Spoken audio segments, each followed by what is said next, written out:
자, 오늘도 한 단계 성장하는 시간, 오늘도 띠띠박박입니다. 오늘은 각도 단위에 대해서 이야기를 합니다.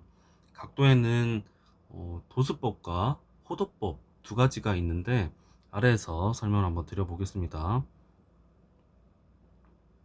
보시면 각도법에는 도수, 각도를 척도의 단위인 도, 이전 설명에서 디그리라고 했었죠. 디그리를 사용하는 도수법이 있고요. 그리고 호도법은 요 호의 길이, 요 호의 길이를 가지고 각도를 나타내는 방법입니다. 다시 한번 말씀드립니다. 호의 길이를 가지고 각도를 나타냅니다. 예를 들면은 이게 여기서 이만큼 갔다, 이만큼 갔다, 이만큼 갔을 때 얼마죠? 이 각도는 180도죠. 이거를 호의 길이가 요만큼 요렇게까지 갔을 때 얼마인가요? 360도죠. 360도죠. 그래서 이 360도라는 또는 180도라는 요거를 다른 단위인 라디안으로 표현을 하는 것이 호도법입니다. 이제 설명을 드릴 테니까 설명드리기 전에 저희 도수법 간단하게 하고 넘어갈게요. 90도. 그렇죠. 직각이 되니까 90도지요. 그러면 여기서도 이걸 반으로 나눈다면 45도가 되겠죠. 이렇게까지는 누구나들 이해를 많이 하세요. 근데 여기서 중요한 단어가 있는데 이제 원주율입니다. 원주율. 원주율은 이제 둘레와 지름의 비율을 나타냅니다. 어떤 거냐? 둘레는 여기 있죠. 그리고 지름이 이렇게 있는데 적을게요. 도는 이제는 지우고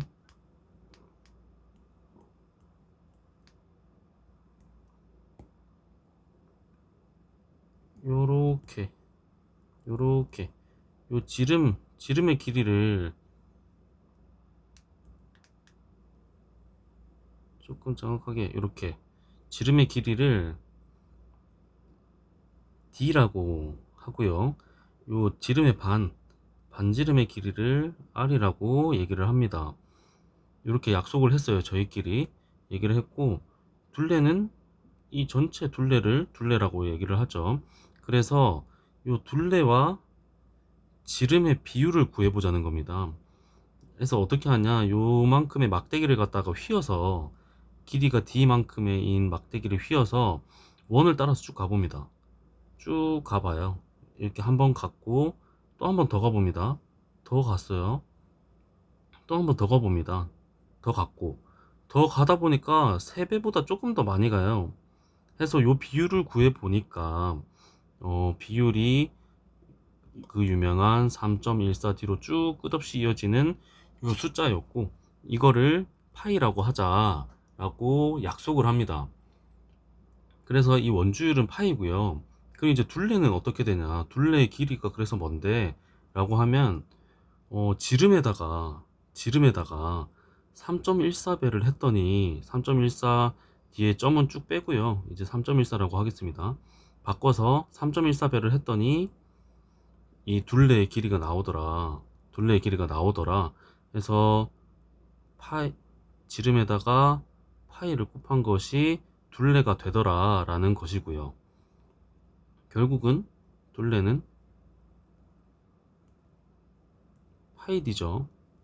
파이디입니다. 이렇게가 정의가 됩니다. 파이디가 이렇게 정의가 되고, 그러면은 파이디는 뭐랑 같나요? 이거를 R로서 표현을 해보자면 R은 D의 2분의 1만큼의 길이니까 요 D는 R이 두 개 있는 거죠. 그래서 2파이 R이라고 표현을 합니다. 여기서 한 번만 더 가보시죠. 그러면 반둘레는요?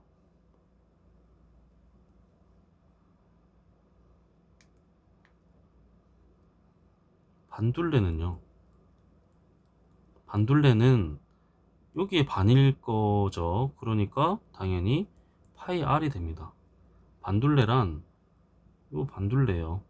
요 반둘레의 길이가 파이 r이 되더라. 그러니까 결국은 반지름 r에다가 요 비율인 3.14 파이 배를 곱했더니 반둘레가 나오더라. 그 말은 뭐냐? 요 반지름이 r이죠. r과 이 전체 둘레의 비율이 아니죠. 죄송합니다. 요 r과 이 반둘레의 비율이 바로 파이 r이 되는 것이죠. 그래서 요거는 비율을 나타냅니다. 파이는 비율을 나타낸다 라는 거 정확하게 기억을 해 주셔야 됩니다. 이제 여기서 이제 호도법으로 넘어가 보겠습니다. 호도법은 아까 말씀드린 것처럼 호의 길이 가지고 각도를 표현하는 방법입니다.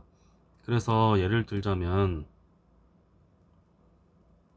이렇게 R이 요만큼이 있고요. 이거를 활시를 쭉 당기듯이 아까처럼 R의 길이만큼 쭉 갑니다.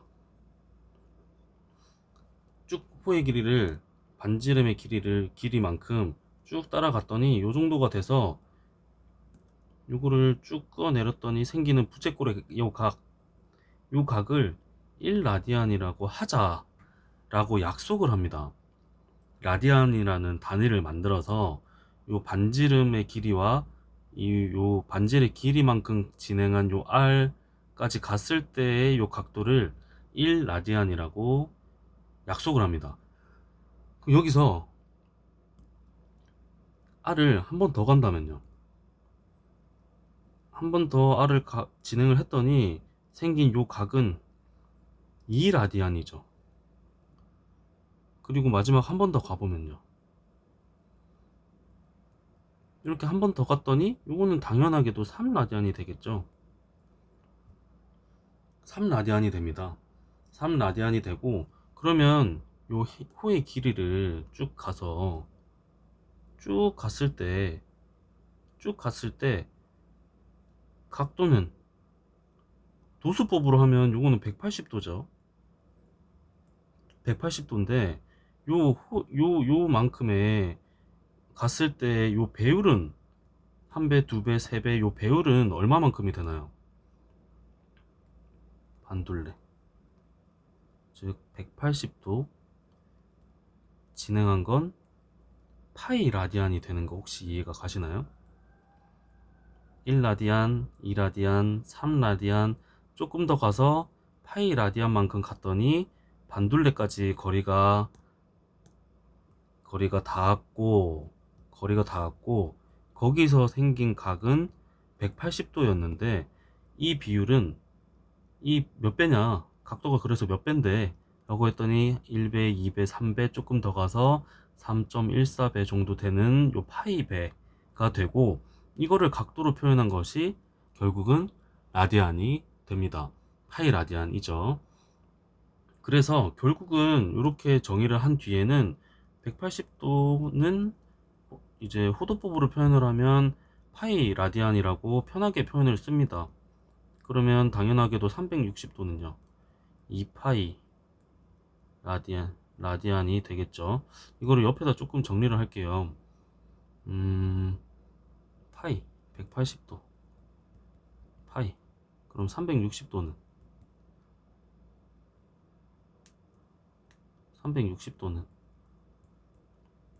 2파이죠. 반대로 가보죠. 90도는요 2분의 파이겠죠. 여기에 반 45도는요 4분의 파이가 되겠죠. 그러면은 조금 더 나가서 30도는 얼마일까요? 여기 180도가 파이였으니까 30도면 6분의 1이죠. 그러니까 6분의 파이가 됩니다. 그래서 60도는 180도 여기서 나누기 3을 하면 되니까 3분의 파이가 되고요. 반대로 가보면 여기서 270도는 몇 파이가 될까요? 그러면 쉽게 해보면 180도에 나누기 2하면 90이죠. 나누기 2하면 90이에요. 90에 3배를 더하면 270이죠. 2분의 3파입니다. 결국은 2분의 3파이가 된다. 360도는 2파이가 된다. 해서 호도법에서 대략 되게 자주 쓰이는 단위들을 이렇게 정리를 했고, 요거는 이제 들으시는 분들에 맞춰서 노트에 깔끔하게 한번 정리를 해 놓으시면 두고두고 씁니다. 그래서 요거는 뭐 외우기가 당연히 중요하지만 금방 외워지는데, 중요한 건 180도가 왜 그래서 파이냐 라는 것에 대해서 오늘 중점을 좀 뒀는데요. 180도는 180도가 파이인 이유는 결국에는 파이는 비율이다. 비율이기 때문에 1라디안 2배, 다시요. 1라디안 1배, 2라디안 2배, 3라디안 3배, 그리고 조금 더 가니까 3보다 조금 더 많이 가니까 요 반둘레만큼의 각이 나오고, 요게 180도더라. 요렇게 이해를 하시면 됩니다. 한번 이렇게 딱 이해된다 라고까지만 가면 그 뒤에는 한 두세 번만 보면 잊혀지질 않습니다. 그래서 이거를 좀 잊고 사시다 보면은 직관적으로 이해가 안 될 때가 많으니까요. 요번 기회에 요걸 한 두세 번 보신 뒤에 헷갈림이 없도록 하셨으면 좋겠습니다. 자, 여기까지 각도 단위를 마지막으로 단위 이야기에서 단위, 그리고 단위계 SI 구성부터 SI 단위 7가지를 포함한 필수 단위까지 전부 이야기를 나눴습니다. 엄청 정리하는데 아주 재밌고 유익한 시간이었는데요. 이야기 중간중간 실생활보다는 앞으로의 강의 내용에 도움이 될 정보, 헷갈리는 정보들이 조금 많았다 보니까 어려웠을 수 있을 것 같아요. 물론 여기서 중단에 멈춘 사람들도 있을 거고 하지만, 제가 첫 강의다 보니까 이거를 제대로 이해를 못 시켜드렸을 수도 있습니다. 하지만 그럼에도 이 강의를 끝까지 따라와 주신 분들이 만약에 계시다면 정말로 고생하셨고 정말 감사하다는 말을 전하고 싶습니다. 다음 영상은 채널이 앞으로 이제 나아갈 방향과 채널명이 오늘도 띠띠박박인 이유에 대한 짧은 설명이 이어지는데, 단위 이야기를 들으신 분들께 꼭 하고 싶은 말이 있으니까요. 잠깐만 시간을 내주시면 감사하겠습니다. 그럼 오늘도 한 단계 성장하는 시간, 오늘도 띠띠박박이었습니다. 감사합니다.